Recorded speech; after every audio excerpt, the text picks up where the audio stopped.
Hi, I'm Andy Lewis from healthycanine.com, and today we're going to be discussing the 5 top tips you can use to get your dog to eat every single vegetable that you ever serve. I don't need no stinking vegetables. Well, yes buddy, you eat veggies every day. I would spit them out like this. Well, I'm sorry to be the one to tell you, Bengo, but you've been eating veggies every single night since the day that I rescued you. No, tough guys don't eat veggies.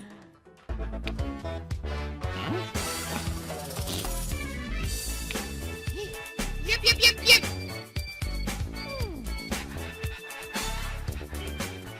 A homemade diet for your dog should include fibrous carbs, and fibrous carbs are vegetables.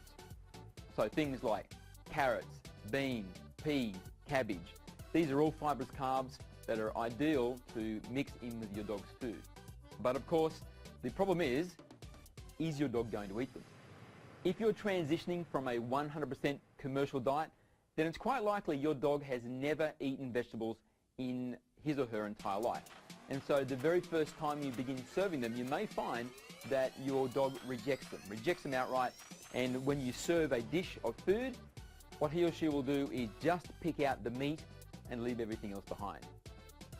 So today I'm going to show you my 5 top tips that I've developed in my many years of experience of feeding many dogs, thousands of meals that I've prepared at home, how to get every last vegetable eaten. Okay, tip number 1 for getting your dog to eat the vegetables that you prepare is size matters.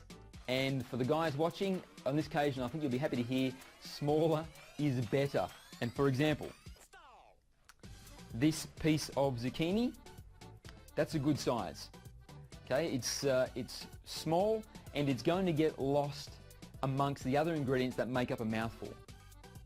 Okay, whereas this is too big.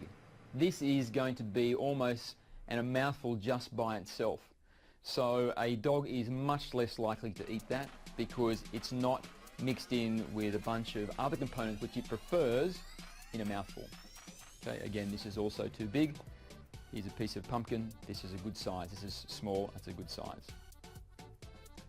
The second tip is texture. You want a texture which is soft. Your dog is not going to like vegetables if they're still hard and crunchy. Generally, there are some dogs that do like that, but as a general rule, no, your dog won't like that. So you want the consistency of the vegetable to be so soft it doesn't really offer much resistance to your dog's chewing, and so your dog can swallow it quite easily. So this piece of zucchini, which has been steamed, is very nice and soft. It falls apart very easily. Same with this piece of pumpkin. Okay, but this carrot is far too firm. Okay, I can't squash that at all. Your dog's not going to like that. Tip number 3 is sauciness. The food that you make should be saucy, and the reason you want it to be saucy is so that the pieces of vegetable actually get lost in the general consistency of the meal. So if your dog is able to isolate the pieces of vegetable, there's a much higher chance your dog is actually going to pull them out and spit them out, or instead just pull out the pieces of meat and leave the vegetables and the other things behind. But if you have a sauce which is thick and makes everything cling together, then it's very hard to distinguish each of these different components from each other, and so your dog will just generally take mouthfuls, and that mouthful will include bits of meat, bits of starchy carb, bits of vegetable, and it'll eat everything at the same time. So sauciness is important. Like that bitch next door. She's really saucy. Well, no, it's a different type of sauciness, Bengo. She wants me, dude. Oh, what are you talking about? You don't even have testicles. I bite yours off. Oh, come on, mate. That's just unkind. The 4th tip is flavor. So if you can, try and get the food to taste like something that your dog enjoys the taste of. The general rule is try and get the vegetables to taste like meat. So there are 2 ways that we can do this. We can cook them in a natural stock. Okay, so this is a stock that came from cooking beef. I cooked some beef just recently, and I've kept the essence from that.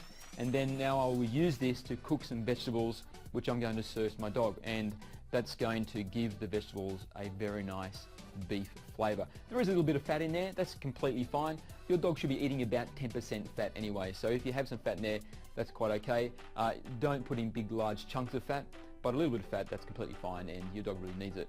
If you don't have a natural essence lying around, which not everybody does, okay, I just happen to have saved this, then you can easily go to the supermarket and just buy an essence from the supermarket. Okay, and this is totally fine, has a meat flavour. Cook the vegetables in this, and that's going to give them the meat flavour that your dog is going to like, again increasing the chances that your dog is going to eat the vegetables. Okay, tip number 5 for getting your dog to eat the vegetables. This tip is really the thing that you do, the thing that you try if all else has failed. And that is you blend the vegetables and you actually make them become part of the sauce.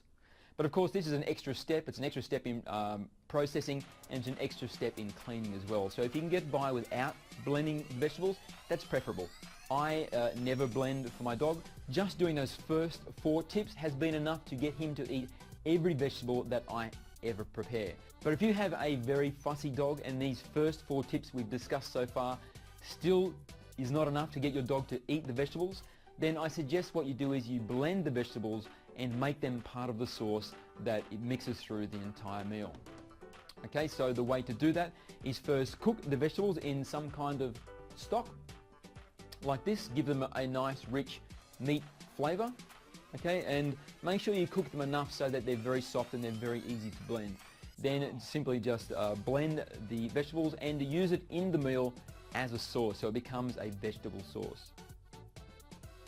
So that's it. These 5 tips can literally take your dog from rejecting every vegetable you serve to eating every vegetable you serve, just like it did with my dog Bengo.